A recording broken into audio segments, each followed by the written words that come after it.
Welcome to Hoosier, Homeland, an Indiana Department of Homeland Security podcast. This podcast discusses and explores the latest news and insights in emergency management and public safety. Join us as we engage with subject matter experts and bring you the latest on how IDHS is working to provide Hoosiers with a safe, secure, and resilient Indiana. Sit back, relax, and let's dive in.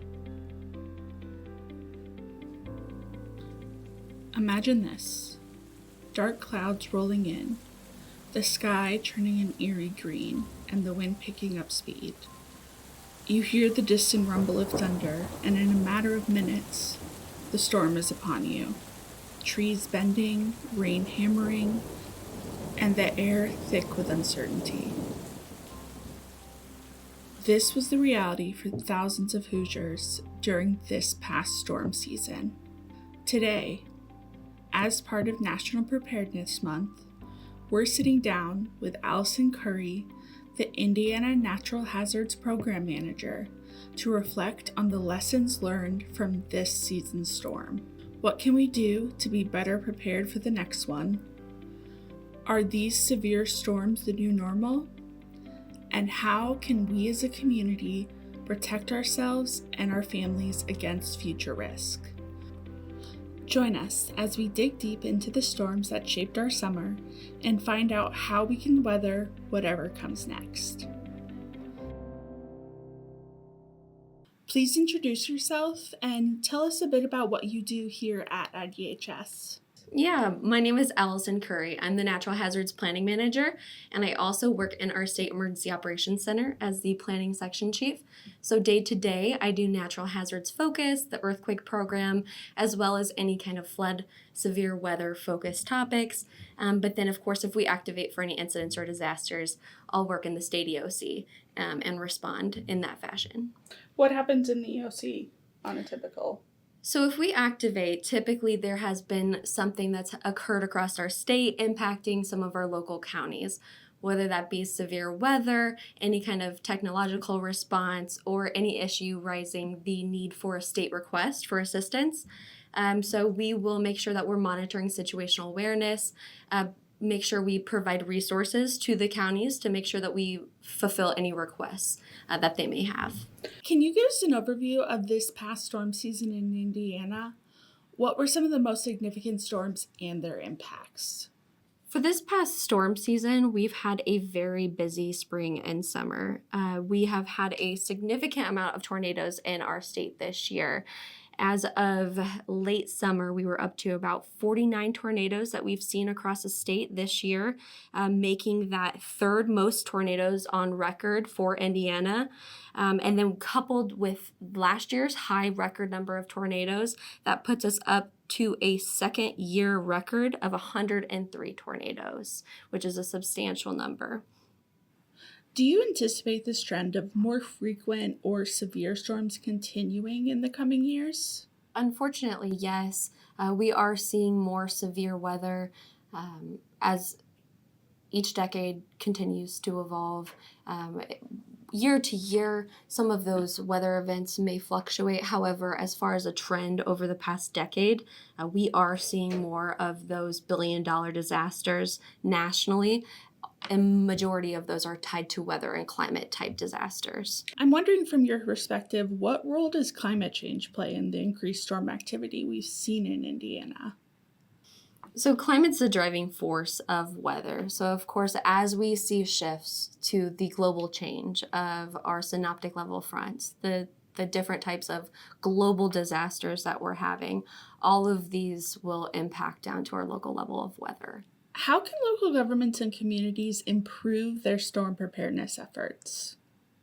So I think one of the most important things of any hazard is knowing your risk. So the locals understanding what specific risks are the greatest threats to them within their own communities. So once you know your risks, knowing how to better then identify how you can move forward for improvements.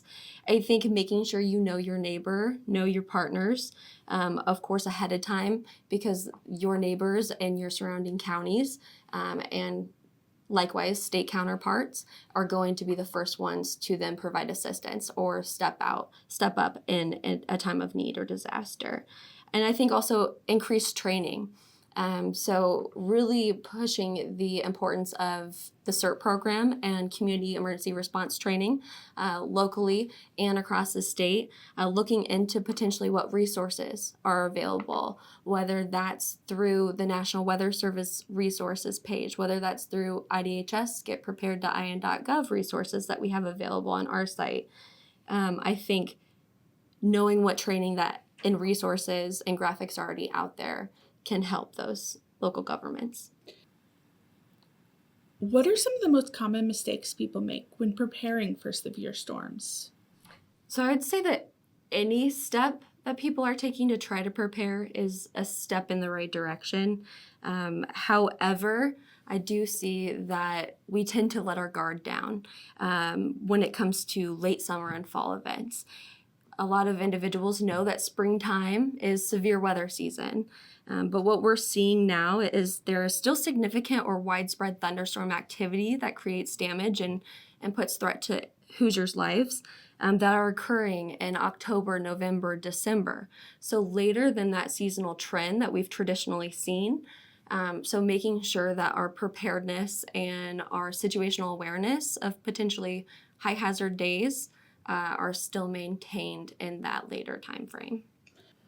What resources are available to residents who want to strengthen their homes or businesses against storm damage?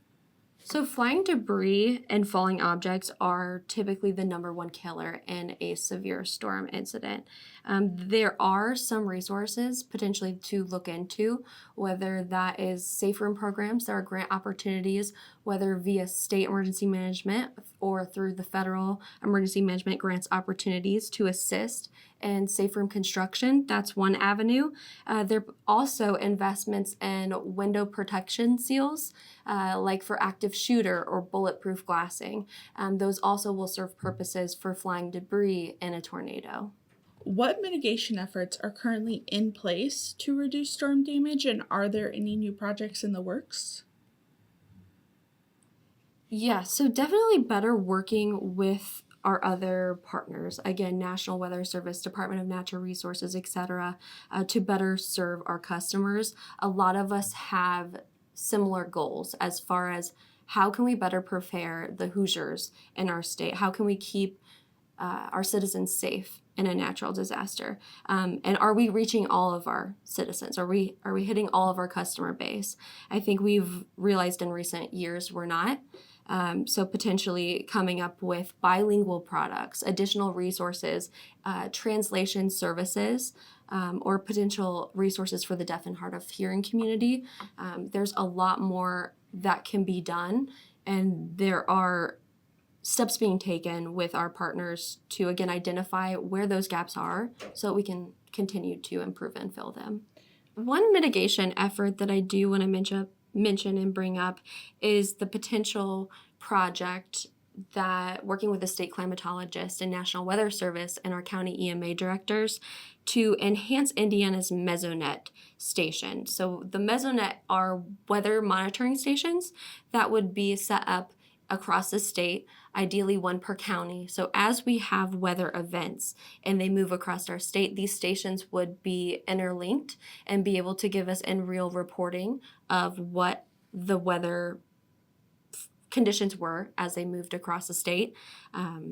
Unfortunately, our state does not have a Mesonet station in every county. So this Mesonet grant project, working with the state climatologist to pair with the county EMA directors, potentially utilizing BRIC funding, would be an excellent opportunity for our state to enhance our weather monitoring capabilities. What are some simple steps families can take to create an emergency plan? What should be involved in that? So first, I would say ask yourself a few questions. One of those being, how will I or my family receive the emergency alert? How am I going to get notified? Whether that being making sure your phone notifications, checking those settings to make sure that any recent update with your phone hasn't changed and those notifications are on, especially for nighttime tornadoes. Number 2, consider how will you shelter? Are you going to be at home? Will it be at work? Will your children be at school? Are you going to be at an outdoor event potentially? Also, number 3, how will your family communicate? Having communication plans and making sure if you have small children, they have contacts and phone numbers for their family members if you are not located together. And number 4, just thinking about an emergency preparedness kit for your family's specific needs. The first one being thinking of medical supplies. If there's any kind of illnesses or special equipment needed that your family would have to pack up and go quickly, you would have those on hand. Why is it important for residents to stay informed about weather alerts and updates during storm season? So it's important because weather can change in an instant. I think Hoosiers know here in Indiana what we activate and stand up our Emergency Operations Center for the most frequently tends to be for natural hazard events. So making sure that we're prepared in all seasons and having those notifications on our phones, again, is important. We are seeing that some of these storms are intensifying more rapidly. So on a blue sky day could turn to a severe weather day in a quick instant. So making sure that we're informed from the start is important. What role do businesses and private sectors play in building a more resilient community against storms? Our private sector knows the community that they serve. So making sure that our state governments and we ourselves are working hand in hand with our private organizations and companies will be key. We know that the sooner that we can get businesses and the economy back up and running after a disaster will set the community back up for success sooner. So making sure that we're planning our emergency response procedures, we're thinking of considerations, thinking of resource request avenues that could be fulfilled or met through our private sector partners, or even through recovery operations. What could the private sector or our partners bring for recovery to help survivors and impacted Hoosiers? How important is it for Indiana residents to consider flood insurance or other storm-related coverage, even if they live outside of high-risk areas? So it's extremely important, I think, making sure that you check into what the coverage options are. Just because you're not within a high impact area, of course, we know that that does not mean that flooding will not occur. So checking into the coverage, but also getting into the details to make sure that what does that coverage cover? There are some nuances or special events, so making sure that you read the details of the coverage provided is important. With more disasters occurring every year, and especially hitting our Hoosiers hard, insurance is one way of an avenue for more protection and security. What can we learn from other states that have faced severe storms, and how can Indiana apply those lessons? Always knowing that what happens there can happen here. So 2 events came to mind when I first hear that. So first, the Kentucky, the tornado outbreak that occurred in December, the 10th through the 11th in 2021, as well as the Nashville, the nighttime tornadoes that hit them devastatingly in 2020. 2 of those events were unique because, again, it reiterates that one in Kentucky, December tornadoes, severely impacting their state and causing extreme devastation. And then in Nashville, nighttime tornadoes. So the importance of remembering that depending upon that forecast shift and where that weather is hitting that day, it easily could have shifted a couple hundred miles north or west and have occurred in Indiana. So learning from that and knowing what is happening in our surrounding states. You were in Kentucky, weren't you? Did you go? Applied, What was that like? How did you feel going there?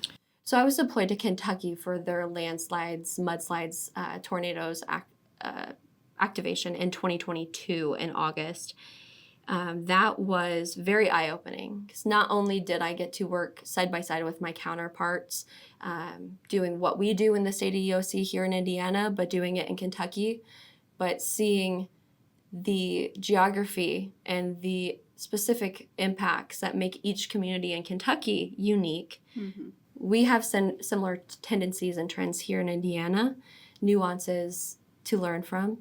So there was a lot of lessons learned working with the federal IMAT teams, working in hand with state and federal, but taking that back to Indiana, how we can improve our plannings, our reporting processes for disseminating information during an activation or incident, but really growing our partnerships, our relationships with our Kentucky counterparts. As we observe National Preparedness Month, I'm wondering what are the key messages you would like to share with Hoosiers about storm preparedness and resilience?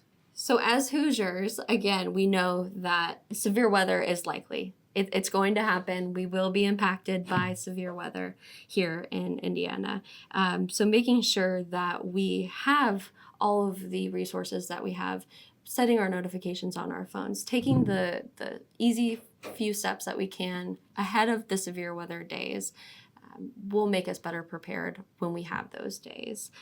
Make sure, I really want to push individuals to participate in their CERT, Community Emergency Response Team. I think it's great not only for the local counties, but for community engagement. Again, the first people to respond in a disaster are your neighbors, are the people in that community. So taking advantage of some of the trainings that are offered around the state. Awesome. Well, I want to thank you so much for coming and talking with us today. Thank you so much, Bridget.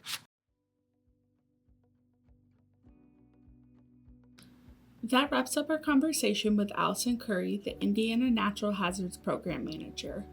We've learned so much today about how to prepare for future storms, the importance of mitigation, and what local governments and residents can do to stay ahead of severe weather. As we observe National Preparedness Month, remember that being ready can make all the difference when the next storm hits. Follow these steps to get you and your family prepared. Do not forget to create an emergency plan. Have an emergency kit ready to go, strengthen your home's defenses, and stay informed about changing weather. To learn more about preparing for natural hazards, visit getprepared.in.gov. Thank you for tuning in, and stay safe, Indiana. This podcast has been a production of the Indiana Department of Homeland Security. If you enjoyed this episode, our complete catalog can be found on Spotify, YouTube, and Pandora. To listen to previous episodes, go to on.in.gov/Hoosier Homeland. You can follow us on Facebook and Instagram at Indiana DHS. We will see you in the next episode. Until then, stay informed, stay prepared, and take control of your safety.